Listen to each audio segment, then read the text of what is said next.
the #1 Medicare agency in the country for 3 years straight. He's had year-over-year growth, and he's built a widespread online presence without spending a dime on marketing. I've checked out his lives, his groups, his content he's been putting out through the years. Absolutely amazing. Definitely make sure to check it out. And tonight he wants to Thank you. share what you can do to dominate AEP, how to maximize your commission checks in this enrollment period, and why Chick-fil-A, love Chick-fil-A, can help you close more deals. We have the word yummy on here. It is yummy. So yes, as is crushing it during AP. That's yummy too. So AEP can make or break your year and set you up for an incredible 2023. Michael, what is the first key to crushing it during AEP this year? I'm going to throw a curveball at you because what you're seeing everybody market right now is do your AHIP, do your certifications, do your marketing plan, do, right? I mean, all this stuff. Here's what I'm going to tell you. This is the #1 thing every single broker needs to do for Medicare as you get started. Get an accountability partner. Get an accountability partner. You got 7 weeks to knock this thing out of the ballpark. For those of you that are married, you have spouses, boyfriend, girlfriend, whatever it might be, they are the most important people during AEP because you're about to be crazy busy, crazy busy. You're going to be cranky. You're going to be mean. You're going to be busy. You're all over the place. What I will tell you is with working with hundreds of brokers across the country, they have accountability partners. That holds them to the fire. Hey, did you get this done? Hey, how many apps did you do today? When you have that accountability partner, and it's not just you get so much more done and it gives you purpose and inspiration and you do better. So that for me, look, the standard stuff is certifications and all that. That just comes with it, right? If you're going to do Medicare, you got to do it. But accountability partner, and that could be anybody. I will tell you, for us, we're an accountability partner for a lot of our agents. Like we will ask them, "Hey, how'd you do today?" And it's not a beating them down. It's they asked us, "Hey, how did it go today?" Right? Crucial to success, especially during that 7-week time frame. So get yourself an accountability partner. Even if you're not partnered with Tidewater, if you want me to shoot you a message once a week and just say, "Hey, how did it go?" just to hold you accountable. The biggest advice I can give right there is just that, my man. Michael, what's some of the craziest levels of accountability you've seen people go to during AEP? Because I can think of a few in my mind, but I'd love to hear too what you've seen people do. Dude. Oh AEP. man, dude. We have so many different methods of communication now, right? With people that are in our inner circle. One of our agency partners, they use WhatsApp. And on their WhatsApp, they post every 4 hours their appointments, how many appointments they set, how many sales they made, and they incentivize all of that. And like that is some next level stuff. And what I will tell you is that within that WhatsApp, there are leaders that have been nominated to hold people accountable to post their numbers. And, it's just, and it works because people look, and I talked to some of the brokers on that WhatsApp. And they're like, "Mike, I don't want to be the person who puts 0 on there. That scares me. I don't want to be called out." Right. So that's probably the most extreme thing that I've seen. But typically what we see with our partners is they'll either shoot us a text message or a Facebook message or somehow communicate with us like, "Hey, I had a great day today. I had 6 appointments and I closed 4 of them." Right. But it just keeps that drive. And for many of you that are single producers, you're out there on your own. Right. And who you're going to report back to. Right. You're an IBO, you're an independent business owner, but it's good to have somebody on your side saying, "You did 3, hey, tomorrow do 5. How are we going to get there?" Right. There was a statistic out, and this was 3 or 4 years ago. And, so CMS pays, it doesn't matter who writes the business, everybody gets paid the same amount. Right. And this was, I think 3 or 4 years ago, they came out with this statistic, and it was, if you write 10 Medicare Advantage policies every month for 4 years, that's $100,000 in residual income. Dude, that's crazy. And that was 4 years ago. So that number now is probably like 7 or 8 a month. Yeah, it's You know? what is it like now? 330 something is about 100,000. Crazy. So yeah, and It's massive. I mean, inflation, whatever, but the numbers keep going up every year Yeah, as well. So yeah, that's right. it's a huge opportunity, guys. Right. So So Michael, what's the next big thing you see successful agents do for an epic AEP? Yeah, man, this is a great question, and it's probably the most common question we get from brokers and agencies that want to get into Medicare, right? So early on in this video, I told you sports is the found. I love sports. I've been playing Me sports too. my whole life. I played football as a kid, but sports is 4 quarters, right? 4 quarters, right? Football is 4 quarters. What I will tell you, the successful brokers that we work with, their AEPs are being built first and second and third quarter, right?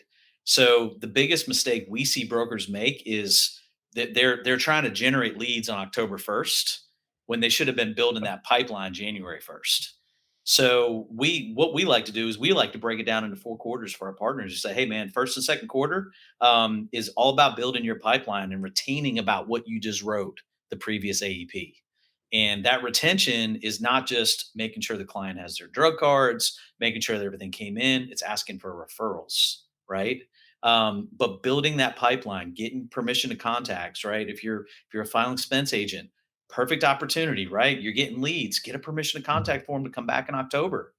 The brokers we see right now, the conversations we have with people is schedules are already booked for AEP. They're booked. There's no marketing going on fourth quarter. The marketing is happening first, second, and third quarter. And then fourth quarter, you're just selling. You're just out helping people and getting referrals. So, and it's amazing to me when the brokers we work with, it clicks, right? Because when you're going into a busy season and your pipeline is full, man, you're just out trying to get to see everybody. But if October 1 hits and you got nobody to see, you're in trouble, right? And you're starting to panic a little bit, right? And then could potentially make bad decisions by marketing that might not work, right? So it really, Medicare, it used to be so fourth quarter, right? Fourth quarter AEP is so huge. This is an all year game. It does not stop. But, for Dave, like you said, the brokers that do Medicare, we have a lot of them that will literally sell during fourth quarter and then not work the rest of the year. Like they sell and they're out, they're done. Right. And my quote to them is from Warren Buffett, the number one killer of business is complacency. Mhm. Well, it's the biggest struggle we face as an agency because some of these brokers are making three, four, $500,000 in residual income. They're comfortable, right? And it's all legit. But the biggest thing we see for people killing it is just that all year round. It starts January 1st till October 1st. Build that pipeline, and it's sales training, man. With the pipeline, if your pipeline's not full, it's going to be tough. It's going to be really tough. So that's what we see for brokers that are really killing it. They're just marketing and branding themselves all year round. It's nonstop. Have you seen more of a rise in telesales and more virtual with maybe like direct mail dropping and more uh, virtual lead opportunities, coming up, like, or more seniors or more tech knowledgeable, forward, comfortable, or have you seen like a rise on that side? Yeah, man. So I'll hit the direct mail thing right on the head, and I'm transparent, man. I'm gonna share with everybody what's working, right? Direct mail vendors, look, you're getting a 0.5% to a 1% return rate, right? So when you're looking at cost per lead, you're looking at 50 to $100, right? Let's just call it what it is. And the reason why is everybody and their mom is out there sending direct mail to these seniors, turning 65. Okay, so I'm gonna give you two things you can do today. One, send out your own first class hand addressed letters. Mm. Okay. And when you do it, when you stuff the envelope, put some glitter paper in there, some plastic. So when it shakes, they're like, oh, what is in here? Okay. Color code your envelopes because what I'm telling y'all right now is the vendors, they're sending out generic mailers, right? They all look the same. Yep. But when Mrs. Smith gets a pink envelope that's hand addressed to her and it feels like there's something inside, guess what? You're going to stand out. You're going to stand out. So what we've seen is a lot of our partners that love direct mail, they've transitioned to doing more of that. And what I will tell you is the response is completely different because it's not a reply card. It's people now picking up the phone and calling you and saying, "Oh, you know what? You're stood out. I want to work with you." Yep. Right? And also talking about digital marketing, right? we have seen a massive transition, right? We all know the opportunity on digital platforms. It's where seniors are. 72% of seniors spend at least 3 hours a day on Facebook, right? They're there. Well, go market to them, right? You look at all these carriers and these call centers. Look, y'all, we specialize in Facebook ads, right? You can go to page transparency on somebody's Facebook page and see exactly what they're doing, right? Mhm. Go to Devoted Health, go to their Facebook business page, look at page transparency. You can look at all the ads that they're running. But here's the thing is that all of these big agencies and these call centers, they're blanketing the entire state of North Carolina, right? They can't talk about the pothole in Raleigh, North Carolina like I can. They can't do that, but I can. So what we're seeing more local branding, lead generation online, specifically on Facebook. We even have some brokers generating leads on TikTok, which is crazy to me, but it's there, right? So, on the digital side, man, there's a youthification going on, right? Mhm. We think, oh, TikTok is 18-year-olds. Nah, man, it's 40 to 55. That's who's on there. And those parents, their parents are on Medicare, right? So, we've got brokers now where there's a transition happening. Facebook ads and branding is huge, but you got to learn how to do it, right? It's a learning curve. So, long story short, I went down a rabbit hole. Yes, we are seeing a transition to more digital marketing than we have in the past, and part of that's COVID. Part of that is because of direct mail rates. The other part is I think brokers are starting to wake up and be savvy and say, you know what, man, these people are on Facebook. I want to get where they are. And I'm going to go brand to them all day long. It's all about efficiency Hmm. and ROI at the end of the day. I think a lot of people look at this industry just as a numbers game, whether it's recruiting, whether it's leads and prospecting, and in some ways it's true a little bit, but efficiency and profitability and ROI are really the things that people should be looking at, and I don't think enough people are, and they just play a numbers game. Yeah, man. And when you're throwing money and time at things which are limited resources, you want to be efficient with that and get the most bang for your buck, the most bang for your time. And especially for agents that don't have unlimited resources, Yep. then you need to make sure you're spending that on things that are going to get you results and making the best decisions. So don't just play a numbers game, play the best numbers game. Like Uh, Facebook, just for example, is a huge opportunity. And yes, people are running these blanket ads and stuff like you mentioned. And yes, our ads are an opportunity, but there's no personality behind what they're dropping. It's just a right. standard ads for Medicare, final expense, wherever those are. You are unique. You have the personality. People work with people. So Yeah. use social. We talk about it all the time here. I know Michael heavily uses social as well. Hmm. Use social and use your presence there. Build up your audience there. Build up how you can help, who you are, explain things, lead through education and value. And you have a whole giant market already put together for you. You don't Yep. have to go out and knock a million doors to try to find some people. They're already on Facebook. So Yep. like 3 hours a day, like you Yeah, said. man. So Yeah. build your personal brand, use Facebook organically. If you got questions on that, check out some of the trainings and resources. There's a ton. We talk about this all the time because it's so critical. But what's the last really important piece that you see most agents get wrong during AEP? And if they can do this one thing right, they will have an amazing AEP. Cross selling. Ooh, I love that word. I love it. Nobody Cross does selling, man. I look, Dave. You know me. I'm a humble guy. I don't like to brag, but we've been number one with GTL hospital indemnity plans for a while. And big shout out to our partners that are offering it. But I'm telling y'all, with Medicare, so say if you're an agent and you're going to see Mrs. Smith and you meet the Mrs. Smith and she's on the right Medicare plan, right? And you can't help her, which happens, right? But if you cross sell her a GTL, she's now in your book of business Mhm. compliantly. Now you can market to her next year, right? Where if you didn't sell her that, she's not in your book. You cannot go back and market to her. They got to be in your book. So not only does cross selling dental and hospital indemnity, cancer, and all these other plans, it helps with retention, because the data shows that the more products that are with a client, the better the retention, right? You're going to make a ton of money because we all know during Medicare, you might not know Medicare, you're not getting paid until January because it's 1/1 effectives. So during AEP, you're eating oodles and noodles, right? Well, not if you're cross selling these products because you're getting paid immediately, right? So it's going to help you pay for those things. But we see and look, we have had to convince a ton of our partners. Look, The thing with cross selling is you have to be intentional and you have to offer it at every single appointment. So I will never forget the first year we became number one with GTL. We challenged all of our producers. We said, look, we don't care if you sell it or not, just present it. Present it and see what happens. Take all the preconceived notions you have about that client and just present it and see what happens. Over 60% of people bought.